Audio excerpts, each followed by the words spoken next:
Magandang araw po sa lahat. Pagbati po mula kay Strong Basti 08. Dito po sa Amaka, Barangay Alupay, Bayan ng Sampaloc, lalawigan ng Quezon. Ito po ang kasalukuyang larawan ng Amaka. Luntiang kapaligiran, may mga bulaklak. Yan po. Para sa magandang kapaligiran. Ayan po ang kasalukuyang naririto sa Amaka. Isang tanawin na karaniwang nakikita sa nayon.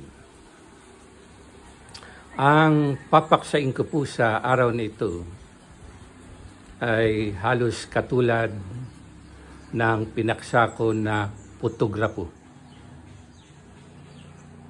At ang paksapong iyon ay ang barbers, ang mga maggugupit sa bayang aking sinilangan, ang Sampaloc. Ang mga inabutan ko po at nakilala ng mga barbero dito sa aming bayan, ang isa po ay si Ramon Dayo. Ang kanya pong gupitan ay sa ibaba ng kanilang bahay, diyan po sa Quezon Avenue o Daang Quezon. Pinaka-main road po sa aming bayan. At ang isa pa po na nakilala ko ay si Kamaning. Si Kamaning po ay nasa Ilaya. Hindi ka po may inip sa habang ikaw ay ginugupitan. Dahil marami din po siyang kwento. Kahit saan mo po daling kwento, may ambag sa iyo. Si Caruben, Dayo rin po ang apelyido niya yata eh. Dayo rin, Ruben Dayo. Kung sa mga barberia, ang karaniwang mong makikita na mga larawan ay yung bang tinatawag na mga calendar girl, yung magagandang babae. Mga modelo, halimbawa ng isang produkto. Ang makikita mo po sa kanyang gupitan ay larawan ng mga naging pangulo ng bansa. Karaniwan po yung Manila, yung family portrait. Ang nakadisplay sa kanyang gupitan. At dito ko po nakita yung mga larawan ni na Emilio Aguinaldo, Quezon, Rojas, Quirino, Magsaysay. Wala pa po noon yung mga larawan ni Pangulong Marcos noon eh. At yung mga sumunod sa kanya. Hahanga ka po sa mga koleksyon niya. Yung po bang mga natatanging larawan nila. Doon ko nga po nakita kung gaano kagandang lalaki si Quezon o ang naging Pangulong Manuel L. Quezon. Yan po ang mga makikita sa kanyang barberia. At ang isa pa po na nakilala ko na maggugupit dito ay si Mang Ben ng Obnamia Street. Kanya-kanya pong suki yan eh. Ang mga karaniwang nagpapagupit po sa kanya, yung mga halimbawa po medyo may katungkulan sa bayan. Medyo may katungkulan sa bayan. Halimbawa po yung mga guro, empleyado sa munisipyo, iba pang mga gawain na medyo sabihing nakakaangat sa buhay. At isa pa po si Kahiner. Naman po ay doon sa gitna ng bayan din, sa Quezon Avenue. At ang sinasabi ko po na aking natatandaan na naggupit sa akin nung ako'y bata pa ay si Kapiliciano. Kapitbahay po namin yan. Doon ako dadali ng aking ama, kalapit po lang namin. Ang sabi, pare, gupitan mo nga itong si Mario, yung lumbo-lumbo. Halos po ba kalbo na? Ang matitira na lamang ay ang buhok sa tuktok.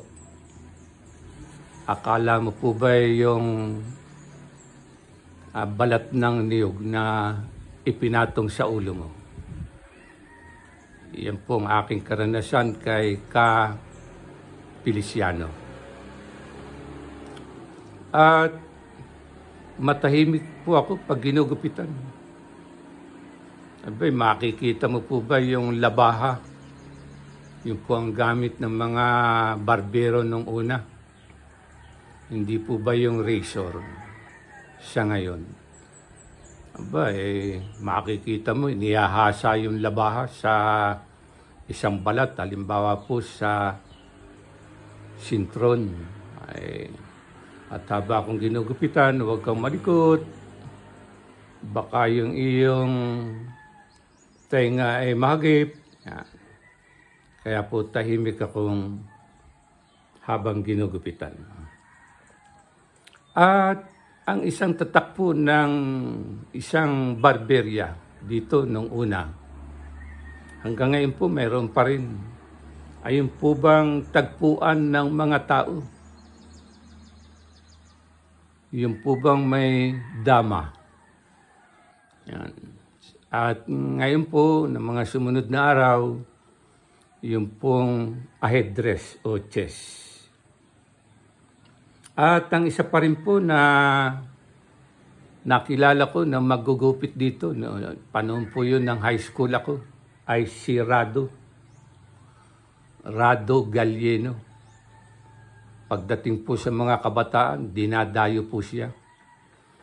Lalo na po ba kung PMT, yung Philippine Military Training. Kapag malago po ang buhok mo, ikaw ay lilipungan. At kapag ikay nalipungan, ibabas ka ng iyong mga kaeskwela. May upaw ka. Pero sa ngayon po, kapag ikaw ay nalipungan, para po bang sinadya talaga. Yan po ang isa pa sa mga nakilala kong barbero dito sa aming bayan. At awan ko po yung mga sumunod pa. Pero po dito sa aming bayan ay may isang anekdota na naganap. Mga early 1950s. Nang si Pangulong Magsaysay noon ay congressman ng Zambales, ay kinuha siyang Secretary of National Defense ni Pangulong Quirino. Ito po nung panahon yun, mga early 1950s, ay itong aming bayan, diyan sa mga kabundukan, ay po bang may tinatawag na hukbalahap. mga balahap daw. Ang kahulugan po ng balahap ay bayan laban sapon. Kaya lamang po sila mga naging rebelde ayon sa sabi-sabi ng panahon ng digmaan, sila ay naglingkod, pero pagdating sa mga bakpe, hindi nila nakuha. Iba raw ang nakakuha, kaya yun, sumama ang loob nila at sila ay nagtago o namuhay sa kabundukan at itinuring na kalaban ng estado o ng pamahalaan. At nang si Pangulong Magsaysay po ay naging Secretary of National Defense nga, ay nagtungo rito sa aming bayan upang ayusin ang nasabing problema. At nang matapos ang pakikipagpulong sa mga namumuno dito sa aming bayan, nagkaroon po siya ng sightseeing. Nagpasyal-pasyal po siya sa bayan. At habang siya po ay nagpapasyal-pasyal, tinitingnan-tingnan ng aming munting bayan, ay may nadaanan po siya ng mga kabataan na naggugupitan. Hindi po mga professional na barbero. Yung po bang nakaupo sa lusong. At sabi nga ni dating naging Pangulong Ramon Magsaysay, ay ako ang susunod. Maari bang ako ay gupitan din ninyo o gupitan mo? At ang sinasabi na naggugupit noon ay yung si Ponching Hardin. At nagpagupit nga si Ramon Magsaysay. At bilang ganti, kung hindi ka pa nag-aaral, ay magtungo ka sa Maynila at baka mabigyan kita ng trabaho. At nangyari nga po yun. Yan po ang isang anekdota ni Ramon Magsaysay nang makarating dito sa aming bayan ng Sampaloc. Ang anekdota po ay isang natatanging pangyayari na naganap sa buhay ng tao. Yan po ang anekdota. At ang sumunod po ay isa ng kasaysayan o kwento. Nakarating ng Maynila, ang naggupit kay Pangulong Magsaysay at nakapag-aral. Katunayan po nung magkaroon ng ilaw dito, yung kuryente, ay si Kapunching Hardin ang isa sa mga o siyang talagang namuno o naging chief o nangasiwa para magkaroon ng kuryente sa bayan ng Sampaloc. Para po bang buenas kapag ikaw ay napadikit kay Ramon Magsaysay bilang isang barbero. At nung maging Pangulo nga raw si Ramon Magsaysay, yung kanyang barbero, ay ang kanyang mga anak ay napag-aral. At ang mga sumunod kay Magsaysay ay nanatiling barbero ng mga sumunod sa kanya. Para po bang may Midas touch. Yan. Iyan po ang kasaysayan o kwento ng mga naging barbero dito sa aming bayan. Kung ang potograpo po ay sinasabing makapangyarihan dahil nauutusan niya ang mga kilalang tao, ay gayon din po ang barbero. Kapag sinabi po na kahit po ba ikaw ay halimbawa ay alkalde dito sa bayan namin, konsyal, hepe ng pulisya, kapag ikaw'y nagpagupit, kapag sinabi ng barbero, tungo, abay, tutungo ka nga. Pag sinabing tungo, abay, tutungo nga. Taas ang baba, abay, itataas mo. Sa kaliwa po, sa gilid, yan. Nauutusan mo bilang isang barbero. Yan po ang isa sa kagandahan ng pagiging barbero. At yun, yan pong barbero, ang isa ring kabutihan. Kahit ka saan mapadpad, magkakaroon ka ng hanap buhay. Dahil kung saan ka po mapunta, may magpapagupit. Katulad po ba ng mananahi, karpintero, mekaniko, at iba pang gawain. At ang isa pa po na kagandahan ng barbero ay yung home service.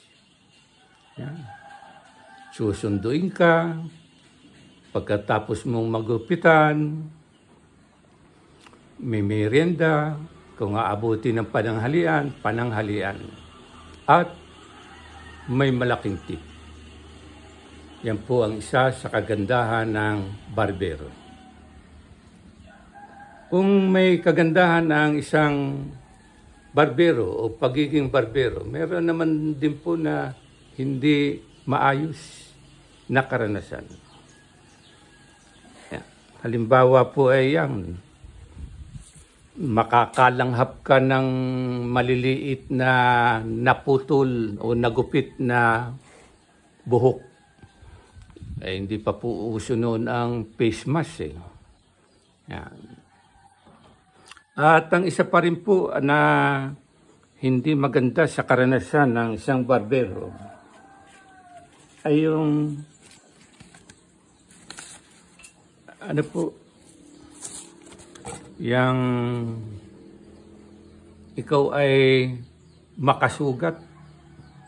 Masugatan mo ang iyong ginugupitan. Halimbawa po'y batang malikot, makilitiin, habang ginagamitan mo ng labaha, biglang pumitlag, sa hindi sinasadyang pangyayari ay nasugatan mo. Yan po ang isa sa hindi maganda.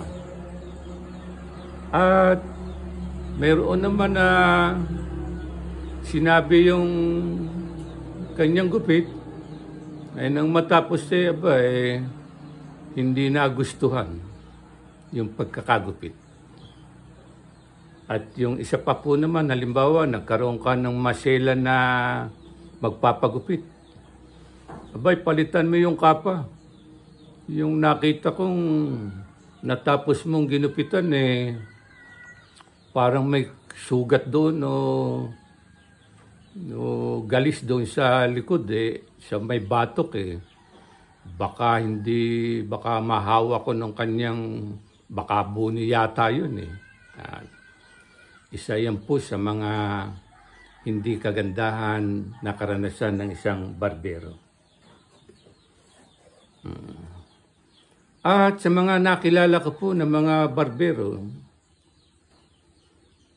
kung makikita ikaw po ba nagugupit pa? Ay hindi na. Malabo na ang aking mata. Baka hindi na buhok ang aking magupit, kundi tainga na. At yung yung tawag sa sa isa pang karanasan ng barbero, malabo ang mata, saka may pasma na. Hindi na siya makakagupit ng maayos. Kaya sabi nga po, ibinababa na niya ang tilon ng kanyang pagiging barbero. At ngayon po ay uso na yung ikaw ay magpapagupit, halimbawa po sa mga lungsod, abay sa mall na po. Ang ginagawa po nila, halimbawa po magsisimba, pagkatapos mamamasyal sa mall, at sa mall po nakahilera ang mga pagupitan. At pagkatapos po noon, yun, hahanap ng makakainan. Hindi lang po ngayon mga lalaki naggugupit, mga kababaihan na rin po ay pumasok na rin po sa pagiging barbero. Subalit ngayon po ay darating ang eleksyon. At tayo po ay makikilala na pinakamahusay na barbero. Ang pinakamahusay po na barbero sa ngayon, sa darating na eleksyon, ay yung po bang gugupitan natin o gugupitin ang mga nakalinyang kandidato na naghahangad ng katungkulan sa bansa. Ay gupitin po natin ang sa listahan, tanggalin po natin ang mga inaakala po natin na hindi makatutulong para sa kaunlaran ng ating bansa. Inuulit ko po, sa darating na eleksyon, tayong manghahalal o butante ang pinakamagaling na barbero. Gupitin po natin sa listahan ang mga kandidatong inaakala nating hindi makatutulong para sa kaunlaran ng bansa. Magandang araw po sa lahat. Pagpapala po sa inyo.